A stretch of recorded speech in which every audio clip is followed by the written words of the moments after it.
primero, ¿cuál es mi primer documento al que me tengo que referir para revisar aspectos de precios de transferencia? ¿Cuál es el primer documento? Bueno, el primer documento que tenemos que revisar de entrada es nuestra ley del impuesto sobre la renta. Pero la ley del impuesto sobre la renta, y en particular podemos ir directamente al artículo vigente hoy, el 180 de la ley de ISR, pero ese artículo 180 tiene un trasfondo. ¿De dónde proviene? Y entonces yo diría, revisemos también el tema de las guías de precios de transferencia que ha emitido prácticamente la OCDE.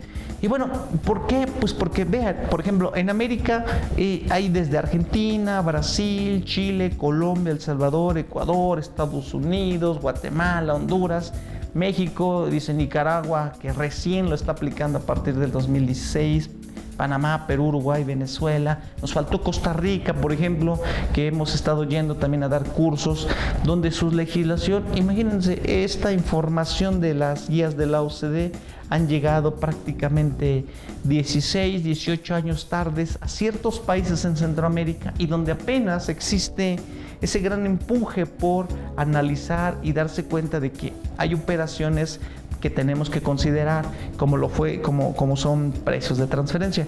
Y miren que, por ejemplo, Costa Rica finalmente fue el camino principal por donde existieron la gran mayoría de los, en este caso, los REFIPRES o los regímenes fiscales preferentes. ¿Por qué? Porque a partir de ese país iniciaba la detonación de dónde estaré pagando impuestos. Eso es en América, pero pues en Europa, prácticamente toda Europa, la zona económica, la zona euro está totalmente cubierta por las aplicaciones o por la normatividad de precios de transferencia. También podemos hablar de Asia. Pues en Asia prácticamente las principales potencias que yo nombraría en un orden, no sé si sea el correcto, pero el aspecto, la sensibilidad que tenemos es que son así. Es China, siendo una potencia económica, está aplicando el tema de precios de transferencia. La India lo sigue aplicando. Japón lo tiene que estar aplicando, Singapur lo tiene que estar aplicando y revisando esos temas. Tanto China como la India realizan en particular ciertos análisis muy particulares de precios de transferencia. En la firma donde trabajamos, cuando revisamos algunos temas internacionales, platico con varios colegas específicamente de la India, y donde tienen una forma, ellos ya han desarrollado, por ejemplo, bases de datos para hacer búsquedas de comparables, que bueno, más adelante vamos a estar viendo qué es una empresa comparable, qué son bases de datos, pero ellos en la India han logrado tener una base de datos que les ayuda a estar comparando o realizando los eventos. Si yo quiero comparar, por ejemplo, desde un reloj hasta aspectos prácticos o técnicos de cualquier documento, de cualquier información, pues tendría que estar buscando bases de datos de entrada nacionales. Sin embargo, en nuestro país, hoy por hoy, no hemos podido desarrollarlas. Ya iremos platicando la problemática del por qué no se ha ido desarrollando. Sin embargo, como ejemplo, yo les pongo de que la India ha ido desarrollando sus propias bases de datos nacionales. ¿Para qué? Pues para estar haciendo sus comparables. Bueno, ese es en el tema de Asia. También existen algunos otros países que, a pesar de ciertos conflictos, ya han estado, número uno, pues han estado realizando ciertos eventos de tal forma que, aunque estén con ciertos problemas tanto económicos, también están teniendo un desarrollo importante, como lo es en este caso Corea del Sur. Corea del Sur, aunque decimos muchas veces que es un país que está en constante desarrollo económico, y hoy por hoy, incluso en cuestiones económicos, ha ido creciendo más que nuestro país, también existe y también tiene una normatividad importante en materia de precios de transferencia. Por lo que me voy a Egipto. Bueno, pues hay tres países en particular que son los que han estado empujando. Sin duda, uno de ellos es Sudáfrica. Egipto, con todos los problemas que tienen ahorita, temas de terrorismo y demás, también han estado regulando esta parte de los precios de transferencia. En fin, esos son cuestiones que en los principales continentes, no olvidemos Asia también, Australia, pues también un país enorme, donde tienen que estar aplicando estas normas de precios de transferencia. Nueva Zelanda, por ejemplo, también ha estado impulsando esta parte de precios de transferencia.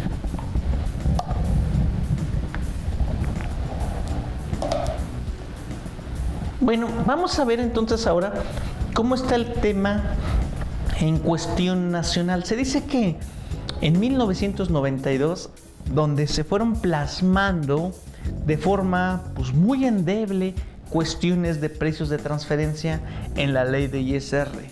Y al principio no estaba un apego directo a las guías de la OCDE. Sin embargo, ya existían los primeros elementos en nuestra famosa ley del impuesto sobre la renta que todos conocemos. En el 93, como todo el mundo lo sabe, en 1993 iniciaron. Bueno, prácticamente yo diría que empezó un poco antes, no solamente en el 93, sino quizá en el 90, 91, iniciaron ciertas pláticas en cuestiones de análisis de tratados para tanto de comercio, convenios, para reducir ciertos impuestos de arancel, como también para reducir ciertos impuestos. Entonces se inicia esa negociación como tal. Pero en el 93 en particular es donde más empieza la negociación, y en el 94 pues prácticamente México se convierte como el primer país latinoamericano que forma parte del grupo de los ricos. El grupo de los ricos es la OCDE. Y no solamente empieza en ese momento, sino también México forma parte de la OCDE, pero a la vez en ese año se da un evento económico importante para nuestro país. Se da la firma o se da el inicio o el arranque del Tratado de Libre Comercio entre Estados Unidos, México y Canadá. Y es donde decimos, bueno, somos parte ya de un grupo económico muy importante, prácticamente el grupo número 1 en aquel entonces a nivel mundial. Éramos muy... unos decíamos muy afortunados, otros decíamos pues no somos tan afortunados, porque nos ponemos a competir con empresas, con país totalmente diferente, tanto culturalmente como económicamente, y tal vez vamos a llevarlas de perder. Pero en ese momento también México decidió ir adoptando esas reglas de la OCDE con con el objetivo principal de estar buscando su desarrollo. ¿Qué sucedía? Si Estados Unidos ha firmado tratado con Canadá y México, era lógico que era más fácil que empresas de Estados Unidos llegasen a México, de Canadá llegasen a México, y que les fuera más fácil realizar el comercio. ¿Y por qué no digo de México hacia Estados Unidos? Aunque ya existían muchas empresas con cierto poder económico, todavía no existía ese traslado hacia allá. Entonces, la OCDE, al ver este tipo de convenios en el tema de tratados de un libre comercio, estaba buscando dos cosas. Estaba buscando que las operaciones que en su momento se fuesen dando ya estuvieran bajo o estuvieran vistas a través de un precio adecuado de transferencia. Eso es lo que estaban buscando, o le llaman el precio justo de riqueza, o el principio de distribución justa de riqueza, también el estudio como tal de un valor de mercado. Y en normas de información financiera lo conocemos también como un valor razonable. Pero bueno, vamos a empezar a recibirlo también. En el 95 pues empiezan al darse cuenta de que pues ya están reguladas muchas empresas maquiladoras, y en el 95 salen en particular reglas muy prácticas y dirigidas a las empresas maquiladoras. ¿Cuál es la característica fundamental de una empresa maquiladora, o por qué inicia esa parte en el 95? Bueno, número 1, las empresas maquiladoras, ¿qué son? Pues no es otra cosa más que es una extensión. Ojo, una maquiladora no solamente está constituida en el borde de nuestro país con nuestro vecino del norte, Estados Unidos, sino una empresa maquiladora puede tener las mismas características en Puebla, puede tener las mismas en Hidalgo. Hay muchas empresas maquiladoras que realizan esa actividad. La ventaja competitiva que tiene la zona de fronteriza con Estados Unidos es que es muy fácil realizar el producto y traspasarlo de forma rápida y de forma muy precisa a Estados Unidos. Pero Una empresa maquiladora tiene la gran ventaja de que al estar desarrollando cada una de sus actividades, solamente estará vendiéndole a su parte relacionada. Quiere decir que México solamente se está convirtiendo en una fábrica productora de esos bienes y el único cliente que tiene una empresa maquiladora es su parte relacionada en Estados Unidos. ¿Y qué está buscando? Pues está buscando solamente nuestro territorio para estar reduciendo el tema tal vez de una disminución en el valor de la mano de obra, estar buscando quizá los insumos locales, pero también buscan la especialización que tenemos, sobre todo en el norte de nuestro país, el nivel económico, el nivel estudiantil, el nivel, digamos, de capacidad de estudios es más avanzado hacia el norte del país que hacia el sur de nuestro país. Eso no significa que sea algo malo y demás, sino simplemente por el desarrollo cultural y económico que ha tenido nuestro país. Siempre la parte económica fuerte va a estar hacia el norte y la parte un poco menos o un poco con más problemas va a estar siempre en el sur. Por eso es que existe y se dan esos acuerdos. También surge el Advanced Price Agreement, conocido también como APA o APA. El Advanced Pricing Agreement no es otra cosa más que es buscar con la autoridad fiscal le llamamos un acuerdo, un convenio en donde les decimos: yo, empresa nacional, estoy haciendo operaciones con mi empresa en el extranjero y estoy buscando principalmente dos cosas. Es que esas operaciones estén hechas o realizadas de acuerdo al valor de mercado. La autoridad ha dicho, bueno, como solamente un solo cliente el que está desarrollando esa actividad y es una extensión finalmente de una empresa de otro país en nuestro país, lo único que tenemos que hacer es: te voy a considerar que vas a pagar de acuerdo a un porcentaje de utilidad. Quiere decir que del total de sus gastos que llevan vas a tener un margen de utilidad que puede ir desde el 6.5 o 6.9 y ese porcentaje va a ser tu utilidad, le llamamos un markup, algo adicional, y vas a pagar impuestos por esa partecita nada más, y lo demás puedes seguir realizando todas tus operaciones desde aquí, desde la parte mexicana del lado de la frontera, y trasladar a tus operaciones hacia el extranjero. ¿Qué hagas? Puede ser computadoras, puede ser relojes, puedes hacer cualquier tipo de computadoras, pantallas, pero solamente vas a pagar sobre un markup, sobre un adicional de tus gastos, y eso es lo que va a estar reportando directamente a tus ingresos. Entonces, esa es la parte por la que salió, pero APA, Advanced Pricing Agreement, no es otra cosa más que convenir con la autoridad que estamos de acuerdo en aplicar ese tipo de operación. Al decir que estamos de acuerdo, la autoridad nos emite un documento y nos va a decir: sí, adelante, estamos de acuerdo en el precio que están fijando ustedes como parte nacional, pero también como parte extranjera, y el precio es de acuerdo, aunque no sea valor de mercado, pero sí es un Advanced Price Agreement y solamente es un markup de acuerdo a los ciertos estudios que tiene la autoridad, va a ser aceptado por todas las autoridades.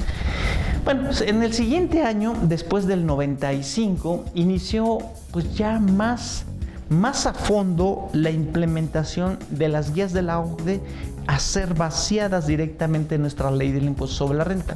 Miren que no estamos hablando de una distancia enorme. Si estamos hablando del 97, prácticamente estamos hablando de 18, 19 años, donde no tiene mucho, y es donde ya apenas se empezaba a vaciar la información a nuestra legislación nacional, aspectos internacionales de la guía de la OCDE. Dice: se adoptaron y aplican las guías de la OCDE en la ley de ISR directamente, pero hasta el 97, cosa que en el 92 apenas empezaban a plasmar ciertos conceptos, ciertas definiciones generales.